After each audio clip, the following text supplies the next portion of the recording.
ओम श्री परमात्मने। श्री हरि श्रीमद् भगवद गीता अध्याय 3। अर्जुन बोले, हे जनार्दन, यदि आपको कर्म की अपेक्षा ज्ञान श्रेष्ठ मान्य है तो फिर हे केशव, मुझे भयंकर कर्म में क्यों लगाते हैं। आपसे मिले हुए वचनों से मेरी बुद्धि मानो मोहित कर रहे हैं, इसलिए उस एक बात को निश्चित करके कहिए जिससे मैं कल्याण को प्राप्त हो जाऊं। श्री भगवान बोले, हे निष्पाप, इस लोक में 2 प्रकार की निष्ठा मेरे द्वारा पहले कही गई है। उनमें से सांख्य योगियों की निष्ठा तो ज्ञान योग से और योगियों की निष्ठा कर्म योग से होती है। मनुष्य ना तो कर्मों का आरंभ किए बिना निष्कर्मता को यानी योग निष्ठा को प्राप्त होता है और न कर्मों के केवल त्याग मात्र से सिद्धि यानी सांख्य निष्ठा को प्राप्त होता है।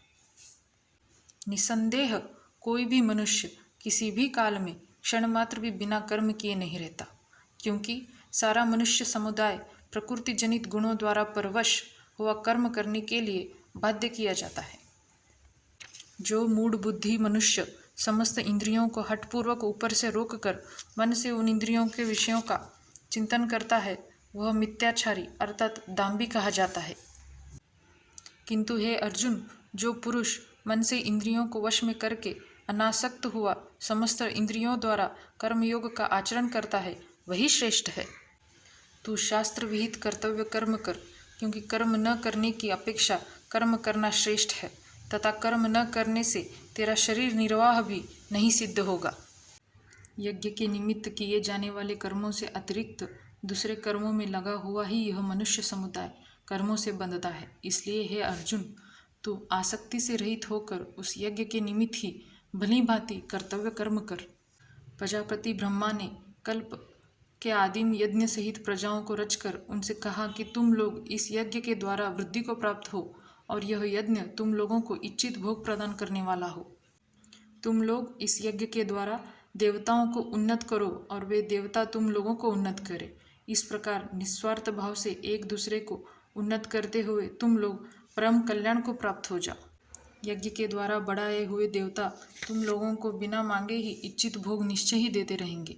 इस प्रकार उन देवताओं के द्वारा दिए हुए भोगों को जो पुरुष उनको बिना दिए स्वयं भोगता है, वह चोर ही है। यज्ञ से बचे हुए अन्न को खाने वाले श्रेष्ठ पुरुष सब पापों से मुक्त हो जाते हैं, और जो पापी लोग अपना शरीर पोषण करने के लिए ही अन्न पकाते हैं, वे तो पाप को ही खाते हैं। संपूर्ण प्राणी अन्न से उत्पन्न होते हैं। अन्न की उत्पत्ति वृष्टि से होती है और वृष्टि यज्ञ से होती है, और यज्ञ विहित कर्मों से उत्पन्न होने वाला है। कर्म समुदाय को तू वेद से उत्पन्न और वेद को अविनाशी परमात्मा से उत्पन्न हुआ जान। इससे सिद्ध होता है कि सर्वव्यापी परम अक्षर परमात्मा सदा ही यज्ञ में प्रतिष्ठित है। हे पार्थ, जो पुरुष इस लोक में इस प्रकार परंपरा से प्रचलित सृष्टि चक्र के अनुकूल नहीं बरतता, अर्थात अपने कर्तव्य का पालन नहीं करता, वह इंद्रियों के द्वारा भोगों में रमण करने वाला पापायु पुरुष व्यर्थ ही हो जाता है। परंतु जो मनुष्य आत्मा में ही रमण करने वाला और आत्मा में ही तृप्त तथा आत्मा में ही संतुष्ट हो, उसके लिए कोई कर्तव्य नहीं है। उस महापुरुष का इस विश्व में न तो कर्म करने से कोई प्रयोजन रहता है और न कर्मों के न करने से, तथा संपूर्ण प्राणियों में भी इसका छिन्न मात्र भी स्वार्थ का संबंध रहता है।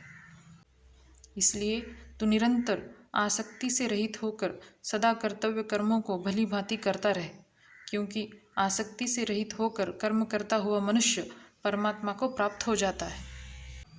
जनकादि ज्ञानी जन भी आसक्ति रहित कर्म द्वारा ही परम सिद्धि को प्राप्त हुए थे। इसलिए तथा लोक संग्रहों को देखते हुए भी तू कर्म करने के ही योग्य है, अर्थात तुझे कर्म करना ही उचित है। श्रेष्ठ पुरुष जो जो आचरण करता है, अन्य पुरुष भी वैसा वैसा ही आचरण करते हैं। वह जो कुछ प्रमाण कर देता है, समस्त मनुष्य समुदाय उसी के अनुसार बरतने लग जाता है।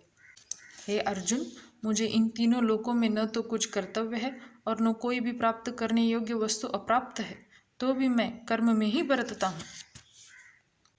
क्योंकि हे पार्थ, यदि कदाचित मैं सावधान होकर कर्मों में न बरतूं तो बड़ी हानि हो जाए, क्योंकि मनुष्य सब प्रकार से मेरे ही मार्ग का अनुसरण करते हैं। इसलिए यदि मैं कर्म न करूं तो ये सब मनुष्य नष्ट भ्रष्ट हो जाएं और मैं संकरता का करने वाला हूँ तथा इस समस्त प्रजा को नष्ट करने वाला बनो। हे भारत, कर्म में आसक्त हुए अज्ञानी जन जिस प्रकार कर्म करते हैं, आसक्ति रहित विद्वान भी लोक संग्रह करना चाहता हुआ उसी प्रकार कर्म करें। परमात्मा के स्वरूप में अटल स्थित हुए ज्ञानी पुरुष को चाहिए कि वह शास्त्र विहित कर्मों में आसक्ति वाले अज्ञानियों की बुद्धि में ब्रह्म अर्थात कर्मों में अश्रद्धा उत्पन्न न करे, किंतु स्वयं शास्त्र विहित समस्त कर्म भली भांति करता हुआ उनसे भी वैसे ही करवावे। वास्तव में संपूर्ण कर्म सब प्रकार से प्रकृति के गुणों द्वारा किए जाते हैं, तो भी जिसका अंतःकरण अहंकार से मोहित हो रहा है, ऐसा अज्ञानी मैं करता हूँ ऐसा मानता है। परंतु हे महाभाव, गुण विभाग और कर्म विभाग के तत्व को जानने वाला ज्ञान योगी संपूर्ण गुण ही गुणों में बरत रहे हैं ऐसा समझकर उनमें आसक्त नहीं होता। प्रकृति के गुणों से अत्यंत मोहित हुए मनुष्य गुणों में और कर्मों में आसक्त रहते हैं। उन पूर्णतया न समझने वाले मंद बुद्धि अज्ञानियों को पूर्णतः जानने वाला ज्ञानी विचलित न करे। मुझ अंतर्यामी परमात्मा में लगे हुए चित्त द्वारा संपूर्ण कर्मों को मुझ में अर्पण करके आशा रहित, ममता रहित और संताप रहित होकर युद्ध कर। जो कोई मनुष्य दोष दृष्टि से रहित और श्रद्धा युक्त होकर मेरे इस मत का सदा अनुसरण करते हैं, वे भी संपूर्ण कर्मों से छूट जाते हैं। परंतु जो मनुष्य मुझ में दोषारोपण करते हुए मेरे इस मत के अनुसार नहीं चलते, उन मूर्खों को तू संपूर्ण ज्ञानों में मोहित और नष्ट हुए ही समझ। सभी प्राणी प्रकृति को प्राप्त होते हैं, अर्थात अपने स्वभाव के परवश हुए कर्म करते हैं। ज्ञानवान भी अपनी प्रकृति के अनुसार चेष्टा करता है, फिर इसमें किसका हट क्या करेगा। इंद्रिय के अर्थ में अर्थात प्रत्येक इंद्रिय के विषय में राग और द्वेष छिपे हुए स्थित हैं। मनुष्य के उन दोनों के वश में नहीं होना चाहिए, क्योंकि वे दोनों ही इसके कल्याण मार्ग में विघ्न करने वाले महान शत्रु हैं। अच्छे प्रकार आचरण में लाए हुए दूसरे के धर्म से गुण रहित भी अपना धर्म अति उत्तम है। अपने धर्म में तो मरना भी कल्याणकारक है और दूसरे का धर्म भय को देने वाला है। अर्जुन बोले, हे कृष्ण, तो फिर यह मनुष्य स्वयं न चाहता हुआ भी बलात् लगाए हुए की भांति किससे प्रेरित होकर पाप का आचरण करता है।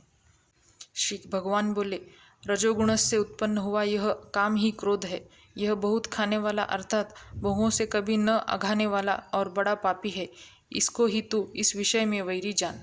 जिस प्रकार धुएं से अग्नि और मैल से दर्पण ढक जाता है तथा जिस प्रकार जेर से गर्भ ढका रहता है, वैसे ही उस काम के द्वारा यह ज्ञान ढका रहता है। और हे अर्जुन, इस अग्नि के समान कभी न पूर्ण होने वाले काम रूप यज्ञियों के नित्य वैरी के द्वारा मनुष्य का ज्ञान ढका हुआ है।